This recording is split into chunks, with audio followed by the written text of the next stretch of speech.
Thumbnail देख करके आपको पता चल गया होगा कि आज की टॉपिक जो हो रही है हमारी वो हो रही है where angels fear to tread के ऊपर।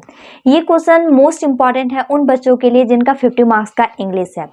इससे रिलेटेड क्वेश्चन पर ईयर पूछे जाते हैं, इस ईयर भी इससे रिलेटेड क्वेश्चन आएंगे। तो इसका थीम क्या है, E.M. फॉस्टर कहना क्या चाहते हैं इसमें, आज हम लोग उसी के बेसिक पे बात करेंगे कि what is the story in where angels fear to tread. So let's start. Before it, I want to introduce myself. That one is this is Muskaan. Welcome back to our channel real English. स्वागत है आपका real English में। तो बिना delay हम लोग start करते हैं। सबसे पहले आप ये जानिए कि where angels fear to tread इसका मतलब क्या होता है। इसका मतलब होता है कि वैसी जगह जहां एंजल्स जाने से डरती है। E.M. फॉस्टर का कहना है कि वैसी जगह जहां एंजल्स जाने से डरती है, यही इसका थीम होता है, यही इसका मोटो है। मैं बता दूं आपको, ये जो where angels fear to tread में जो भी स्टोरी इंक्लूड की गई है वो स्टोरी 1991 में जो मूवी रिलीज हुई है उसमें शो किया गया है, उसमें बताया गया है सेम स्टोरी।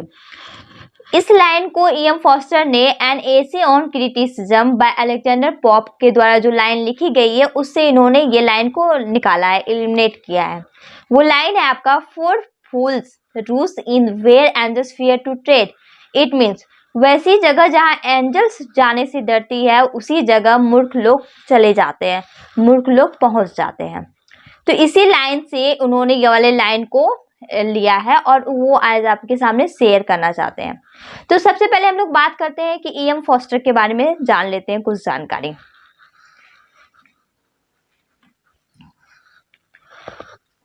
E.M. फॉस्टर का फुल नेम है एडवर्ड मॉर्गन फॉस्टर। इनका बर्थ मतलब जन्म हुआ था 1 जनवरी 1879 में और इनकी मृत्यु हुई थी 7 जून 1970 को। एन इंग्लिश फिक्शन राइटर, ये एक इंग्लिश फिक्शन राइटर थे, एसेइस्ट एंड लिबरेटिस्ट थे। इनका जो थीम होता है, ये जो भी चीज़ें लिखे उनका जो थीम होता है, मोटो होता है, वो ऑलमोस्ट बेसिक होता है, class difference, standard, homosexuality and hypocrisy पर। इसका जो फेमस वर्क है वो है A Passage to India, A Rome with a View and Howard's Inn. This main work of E.M. Foster.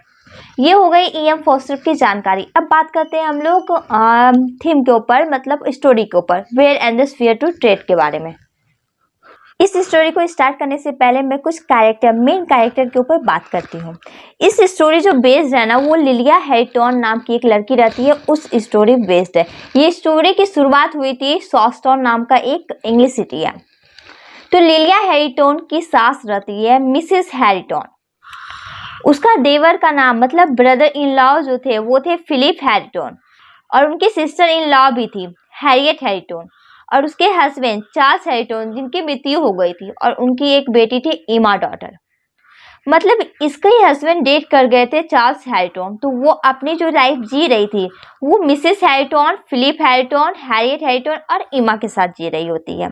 कहाँ पर? सॉस्टन नाम का एक जगह है, वहां पर लिलिया हैरिटन इन चारों के साथ जी रही होती है, लेकिन ये अपनी लाइफ जी नहीं रही होती है, बल्कि ऐसे बिता रही होती है जैसे वो बिताना नहीं चाहती है, क्योंकि इन तीनों के अकॉर्डिंग वो अपना लाइफ जी रही होती है। ये तीनों जो चाहते हैं, जैसा चाहते हैं, वो वैसा ही करती है।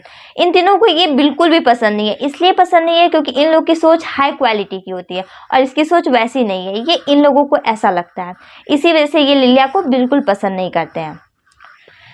एक कैरेक्टर होता है, वो उसका नाम है कैरोलिन एबॉट, जो कि लिलिया की फ्रेंड होती है। मिस्टर किंगक्रॉफ्ट जो कि क्रश होते हैं, मतलब लिलिया का एज अ कह सकते हैं कि बेस्ट फ्रेंड से ज़्यादा रिलेशनशिप में आना क्रश कहलाता है। ये लोग जो स्टोरी जो स्टार्ट होती है, बस यही मेन कैरेक्टर है, इसी के ऊपर ये स्टोरी बेस्ड है। तो कहानी स्टार्ट करने से पहले मैं आपको बता दूं कि लिलिया अपनी लाइफ ऐसे जी रही होती है जैसे वो जीना नहीं चाहती। इसकी मुलाकात मिस्टर किंगक्रॉफ्ट नाम के एक लड़के से होती है जो इसके नेबरहुड होते हैं, पड़ोसी होते हैं।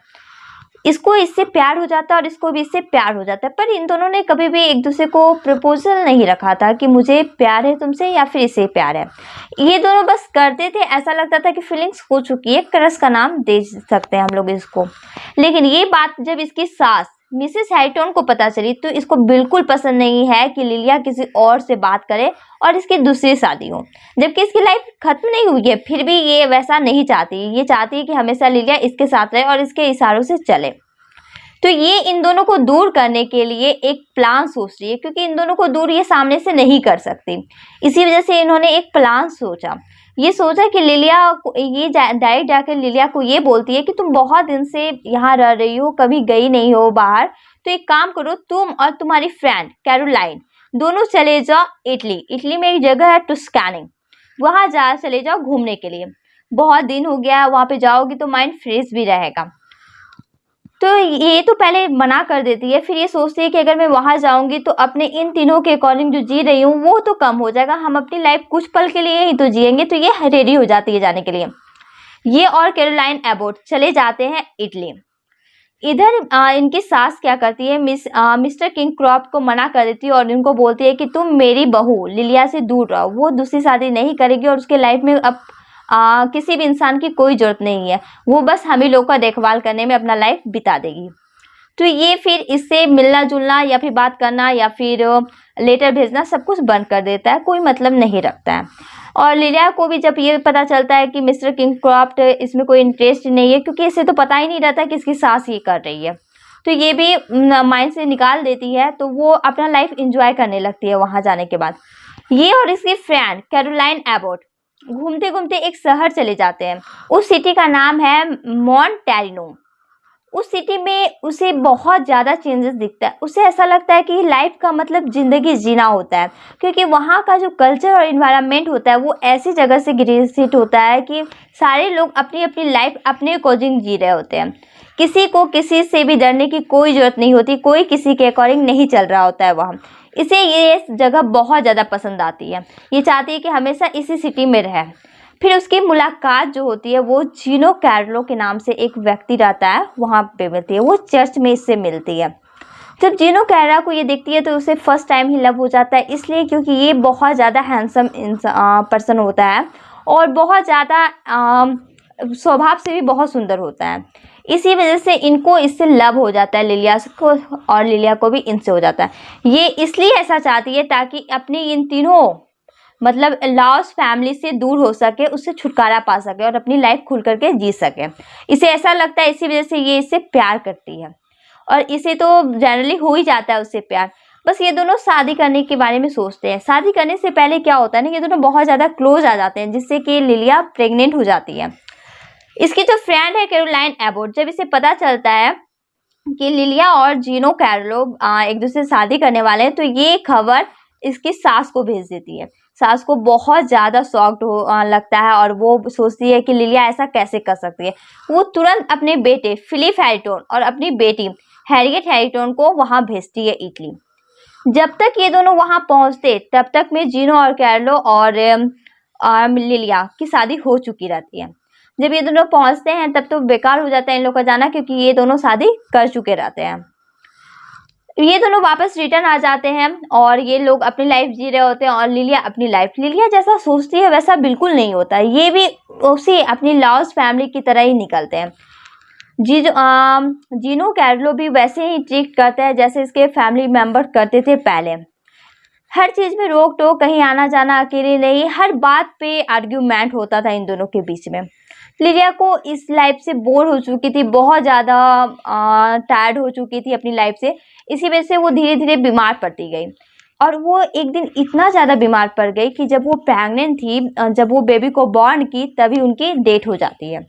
तो उस बेबी को जीनो कैरलो रख लेता है और उसे पालने पोसने लगता है बहुत अच्छे तरीके से। जब बात बेबी की mother in law, brother in law and sister in law को पता चलता है और उसकी डॉटर इमा बहुत ज़्यादा चाहती है कि वो अपने छोटे भाई से मिले।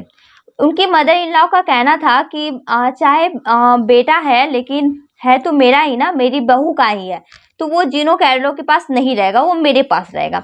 इसी वजह से इसने फिर से इन दोनों को वहाँ भेजता है, अपने बेटे और बेटी को जीनो कैरलो के पास, और वहाँ से अपने मतलब पोते को लाने के लिए।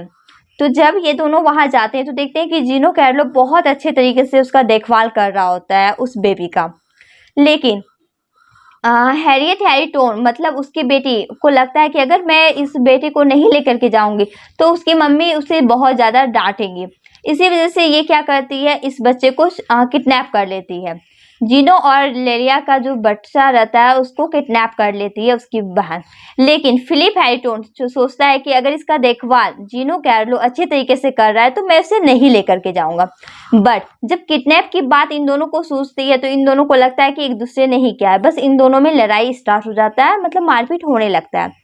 तब तक में उनकी फ्रेंड कैरोलाइन एबॉट वहां पहुंच जाती है और वो बताती है कि इस तरह से करने से कुछ नहीं होगा, अभी हम लोग को खोजना चाहिए उसे।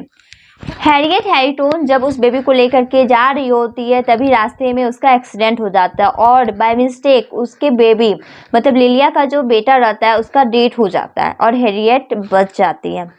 इसे बहुत ज़्यादा बुरा लगता है कि इसने एक बेटे का एक बच्चे का डेट करवा दिया या फिर डेट हो गया, बाय मिस्टेक बोला जाए या यूँ कहा जाए कि इसकी वजह से हुआ हो।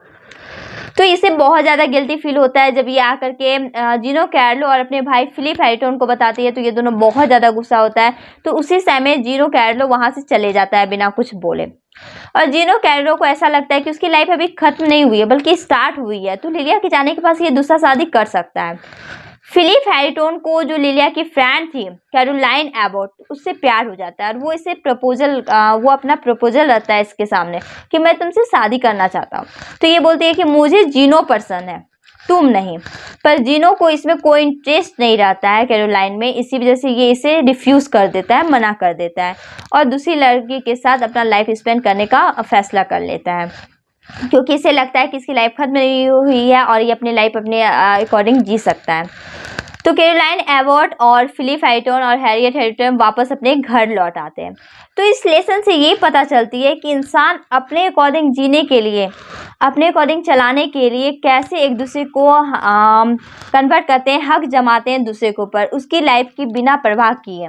इस स्टोरी को आप क्या करेंगे ना, वहाँ जाकर के लिख देंगे जो भी स्टोरी मैंने बताया, बस कैरेक्टर नेम को आप याद कर लीजिए और उसके बाद वहाँ जाकर के लिख दीजिए, आपको मार्क्स मिल जाएंगे। राइटिंग अच्छा होना चाहिए, मैंने पहले भी कहा है और आज भी कर रही हूँ, राइटिंग अच्छी लिखिए आप और साथ में ये पूरे स्टोरी को याद कर लीजिएगा और E.M. फॉस्टर के बारे में भी आप याद कर लीजिएगा।